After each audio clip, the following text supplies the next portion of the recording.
Hello, నేను CS రావు. ఈ video మీకు కొంచెం హాస్యాస్పదంగా అనిపించవచ్చు, నిజమేనా అనిపించవచ్చు. కానీ రాబోయే రోజుల్లో ఇది వాస్తవం అని చెప్పి న్యూస్ వస్తుంది, అఫీషియల్ న్యూస్. 2026 నాటికి ఇది మీకు కళ్ళెదురు కనపడబోతుంది. ఏంటి ఏంటంటే, అది మనం పల్లెటూరులో బస్సు చూస్తాం కదా, రెడ్ బస్లో కిక్కిరిసి ఎక్కుతారు, సీట్లు అయిపోయిన తర్వాత నుంచుంటారు, గుర్తుంది కదా. మరి ఇలాంటి పరిణామమే మనకి విమానంలో కనిపిస్తే, ఫ్లైట్లో కనిపిస్తే ఎలా ఉంటుంది? ఆశ్చర్యమే కదా. సో అలాంటి పరిణామం రాబోతుంది. ఇప్పుడు తాజాగా విమాన ప్రయాణికులను పెంచుకునేదానికి తక్కువ ఛార్జెస్తో, తక్కువ ఫేర్ తోటి ప్రయాణికులను గమ్యస్థానానికి చేర్చడానికి విమానయానం కొత్త ఆలోచన చేసింది. ఏంటి ఆ కొత్త ఆలోచన అంటే, ఇది స్కై రైడర్ పేరుతోటి నుంచొని వెళ్ళేటువంటి ఫ్లైట్స్. ఇప్పుడు వరకు మనం కూర్చోవాలి ఫ్లైట్స్లో కూర్చోవాలి, మళ్ళీ టేక్ ఆఫ్ అయ్యేటప్పుడు బెల్ట్ పెట్టుకోవాలి, మళ్ళీ ల్యాండ్ అయ్యేటప్పుడు బెల్ట్ పెట్టుకోవాలి. ఇవన్నీ కాషన్స్ చాలా ఉంటాయి. మనకి ఎయిర్ హోస్టెస్ చెప్తూ ఉంటారు, ఫ్లైట్లో ఎక్కగానే ఫ్లైట్ బయలుదేరడానికి ముందుగా రకరకాలుగా ఇన్స్ట్రక్షన్స్ ఇస్తూ ఉంటారు ఎవరు, ఎయిర్ హోస్టెస్. సో ఎవరిని నుంచోనివ్వరు, అందరు కూర్చోవాల్సిందే.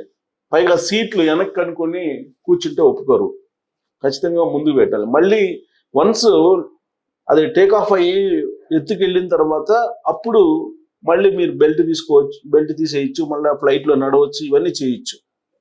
కానీ టేక్ ఆఫ్ అప్పుడు, అలాగే ల్యాండింగ్ అప్పుడు ఏమీ చేయడానికి లేదు. బెల్ట్ పెట్టుకొని ఖచ్చితంగా కూర్చోవాలి, నుంచోడానికి లేదు, అసలు ఎట్టి పరిస్థితుల్లో నుంచోడానికి లేదు.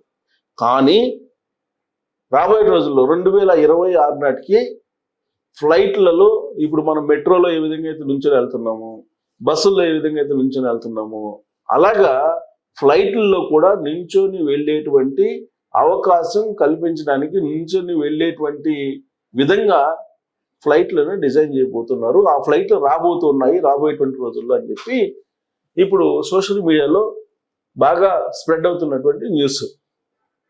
సో ఇప్పుడు మరి భారత విమానయాన శాఖ నుంచొని ప్రయాణించేటువంటి ఫ్లైట్లను తీసుకొస్తే ఉపయోగం ఏంటి అని చెప్పి అనుకోవచ్చు అందరూ. ఇప్పుడు మనకు ఫ్లెక్సీ ప్లే అని అంటున్నారు, ఫ్లెక్సీ పే అంటున్నారు. అంటే విమాన ఛార్జీలు కనుక ముందే బుక్ చేసుకుంటే కనుక తక్కువకి వస్తాయి. అదే మీరు లాస్ట్ మినిట్లో కనుక బుక్ చేసుకుంటే అది చాలా పెరిగిపోతుంది అనమాట.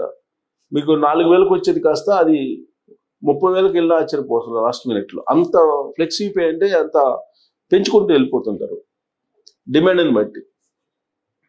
సో కాకపోతే ఇప్పుడు రాబోయే రోజుల్లో 2026 నాటికి ఈ స్కై రైడర్స్ వస్తే కనుక కూర్చొని వెళ్ళేదానికి ఒక ఫేరు, నుంచొని వెళ్ళేదానికి ఇంకొక ఫేరు. అంటే నుంచొని వెళ్ళేటువంటి వాళ్ళకి తక్కువ ఫేరు ఉంటుంది. ఇప్పుడు ప్రజెంట్ మనకు ఫ్లైట్ ఎక్కాం అనుకోండి, మనకి బిజినెస్ క్లాస్ ఉంటుంది, ఎకానమీ ఉంటుంది. జనరల్గా ఎకానమీలో అందరూ వెళ్తూ ఉంటారు. బిజినెస్ క్లాస్ వేరే ఉంటుంది. బిజినెస్ క్లాస్లో ఫేర్ ఎక్కువ ఉంటుంది, ఆల్మోస్ట్ డబుల్ ఉంటుంది, ఎకానమీ కన్నా డబుల్ ఉంటుంది. ఈ బిజినెస్ క్లాస్లో ఎవరెవరు వెళ్తుంటారు? అంతా హై ప్రొఫైల్ పీపుల్ అందరూ ట్రావెల్ చేస్తుంటారు. బిజినెస్ క్లాస్లో హై ఫేర్ వసూలు చేస్తారు, డబుల్ వసూలు చేస్తారు. అంటే ఇప్పుడు ఎకానమీ కన్నా కూడా తక్కువ ఫేర్ తోటి ఇప్పుడు నుంచొని వెళ్ళేటువంటి వాళ్ళకి అవకాశం కల్పిస్తున్నారు. మరి ఆ నుంచొని వెళ్ళటానికి తగిన విధంగా ఫ్లైట్లలో కూడా ఇన్సైడ్ డిజైనింగ్ చేస్తూ ఉన్నారు. ఆ డిజైన్లో ఒకటి నాకు కూడా ఆల్రెడీ వచ్చింది, బట్ ఆ డిజైను నిజమేనా అని అనిపించింది నాకు కూడా. యాక్చువల్గా ఆ డిజైన్ చూస్తే కనుక ఆశ్చర్యకరంగా అనిపించింది నాకు. అది మీకు క్లోజప్లో ఒకవేళ చూపిస్తే చూడొచ్చు మీరు. ఆ డిజైన్ని నేను చూపిస్తే ప్రయత్నం చేస్తాను. బట్ విచిత్రమైనటువంటి న్యూస్ అది చూడగానే నాకైతే ఆశ్చర్యం వేసింది. ఎందుకనంటే అసలు ఫ్లైట్లో నుంచొని వెళ్ళటం ఏంటి, ఫ్లైట్లో నుంచొని వెళ్ళడానికే లేదని చెప్పి ఎయిర్ హోస్టెస్లు చెప్తుంటారు కదా అని చెప్పి నాకు అనిపించింది. సో మీకు చూపిస్తాను, ఆ ఫోటో కూడా చూపిస్తాను. ఎక్కడ అసలు ఆ ట్రైన్, ఇదిగోండి డిజైన్ నుంచొని పోయేదానికి జస్ట్ మెట్రో లాగా ఉంది. ఇది క్లోజప్లో మీరు చూడొచ్చు. ఇది ఫోటోలో నుంచొని పోయేటువంటి ఫ్లైట్ డిజైన్ అనమాట ఇది. అంటే జస్ట్ లైక్ మెట్రో అనుకోండి, మెట్రోలో ప్రయాణించేటువంటి వాళ్ళకి మీకు అర్థమవుతుంది అనుకుంటా. సో ఈ ఎల్లో చూడండి, ఎల్లో అండి సీట్లు కూర్చునే దానికి, దాని పక్కనే ఒక క్యారిడార్ లాగా ఇచ్చారు ఇక్కడ నుంచొని వెళ్ళేదానికి. మరి ఈ ఫోటో ఒరిజినలా లేకపోతే సోషల్ మీడియాలో ఇప్పుడంతా ఇచ్చిన తర్వాత రకరకాలుగా జనరేట్ చేస్తున్నారు. మరి ఇది ఒరిజినల్ అయితే మాత్రం విచిత్రమైనటువంటి పరిణామం, చాలా ఆశ్చర్యకరంగా ఉంది. ఇది నుంచొని పోయేటువంటి ఫ్లైట్లు రావడం అనేది స్కై రైడర్ పేరుతోటి విమానాలు కొత్తవి వస్తున్నాయి, వాటిని స్కై రైడర్ అనేటువంటి పేరుతోటి డిజైన్ చేస్తున్నారట. సో ఆ డిజైన్, ఇన్సైడ్ డిజైన్ కూడా ఇప్పుడు మనకి ఆల్మోస్ట్ కూర్చునేవి, దాని పక్కనే నుంచుని వెళ్ళేవి, రెండింటి పరంగా కూడా ఉన్నాయి. ఇక్కడ పట్టుకొని నుంచోడానికి కూడా ఉన్నాయి మీరు చూస్తే కనుక. సో ఇది 2026 నాటికి అందుబాటులోకి వస్తుందని చెప్పి అంటున్నారు. దీనికి కారణం ఏంటంటే ఇప్పుడు ప్రజెంట్ రీసెంట్గా కూడా చూశారు, చాలా ఎయిర్లైన్స్ నష్టపోయినాయి, భారీగా నష్టపోయినాయి. ఎయిర్లైన్స్ నడపడం అనేది చాలా టఫ్. జనరల్గానే ఇప్పుడు మనకు ప్రైవేట్ టూరిస్ట్ బస్సులు కానీ, ప్రైవేట్ బస్సులు ఉంటాయి కదా, ట్రావెల్ బస్సులు కానీ, వీటిని రన్ చేయటమే చాలా టఫ్ ఉంటుంది. అలాంటిది విమానాలు నడపడం అంటే అంత ఈజీ కాదు. ఇప్పుడు మెగాస్టార్ చిరంజీవి కూడా ఆయన ఎయిర్లైన్స్ తీసుకున్నారు, కానీ దాన్ని నడపలేక దాన్ని వేరే వాళ్ళకి ఇచ్చినట్టు మనం చూసాం న్యూస్. కాబట్టి ఎయిర్లైన్స్ నడపడం అనేది అంత ఈజీ కాదు. కింగ్ఫిషర్ లాంటివే ఏమైనా మనకు తెలుసు, కింగ్ఫిషర్ ఎయిర్లైన్స్.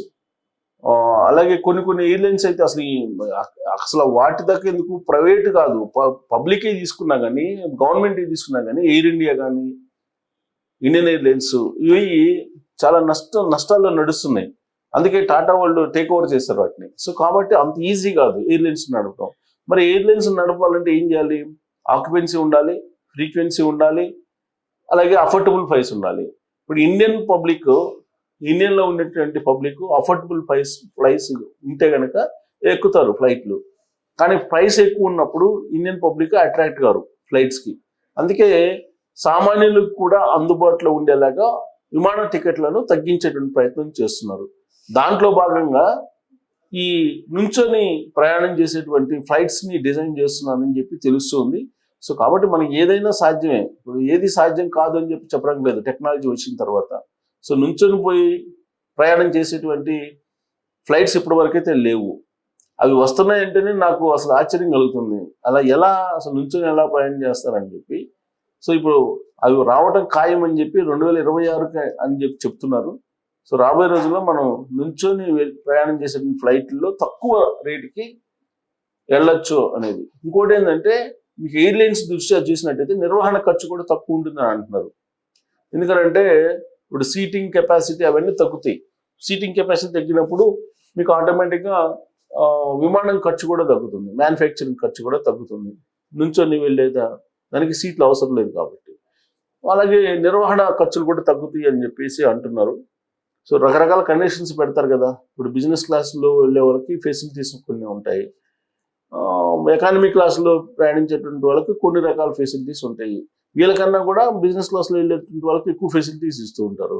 మళ్ళీ నించొని వెళ్ళేటువంటి వాళ్ళకి మరి అలాంటి ఫెసిలిటీస్ ఉండవు, తీసేస్తారు. అందుకే ఫెయిర్ తగ్గిస్తారు. ఫెయిర్ అందుకే తగ్గుతుంది అనమాట. ఫెయిర్ తగ్గించి నుంచోబెట్టి ప్రయాణం చేపిస్తారని చెప్పి అంటున్నారు. మరి ఇది ప్రపంచంలోనే ఇప్పటి వరకు నుంచొని వెళ్ళేటువంటి ఫ్లైట్స్ అయితే లేవు నాకు తెలిసినంత వరకు. మరి విచిత్రమైనటువంటి పరిణామం, మన భారతదేశంలో స్కై రైడర్ అనేటువంటి పేరుతోటి నుంచొని ప్రయాణం చేసేటువంటి ఫ్లైట్స్ వస్తున్నాయి అని అంటున్నారు 2026కి.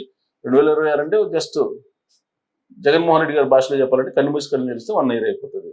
2026 ఇది 2025-26 వస్తుంది కాబట్టి ఇంకొక 1 yearలో మరి వాటిని చూస్తామని చెప్పి అంటున్నారు. మరి అవి వస్తే కనుక మరి ఎలా ఉంటుంది, ఫెయిర్ ఎలా ఉంటుంది? బస్ ఫెయిర్ కన్నా తక్కువ ఉంటుందేమో. ఎందుకంటే ఇప్పుడు ముందు కనుక బుక్ చేసుకుంటే బస్ ఫెయిర్ తోటి వెళ్తున్నారు ఇప్పుడు ఉండే ఫ్లైట్స్లో, అన్నిట్లో కాకపోయినా. మరి నుంచొని వెళ్ళే ఫ్లైట్లు అంటే కానీ డొమెస్టిక్ ఉంటాయి ఎక్కువ, 1 hour జర్నీ, 2 hours జర్నీ. కాబట్టి డొమెస్టిక్ ఫ్లైట్స్ అలా ఉండొచ్చేమో, డొమెస్టిక్ యాంగిల్లోనే తీసుకొస్తున్నారు. సో ఏదైనా సరే విమానయాన శాఖలో, విమానయాన రంగంలో ఇది ఒక సరికొత్త డిజైన్, సరికొత్త మార్పు అని చెప్పేసి అనుకోవాలి. మరి దీని మీద మీ అభిప్రాయం ఏంటనేది తెలియజేయచ్చు. Thank you.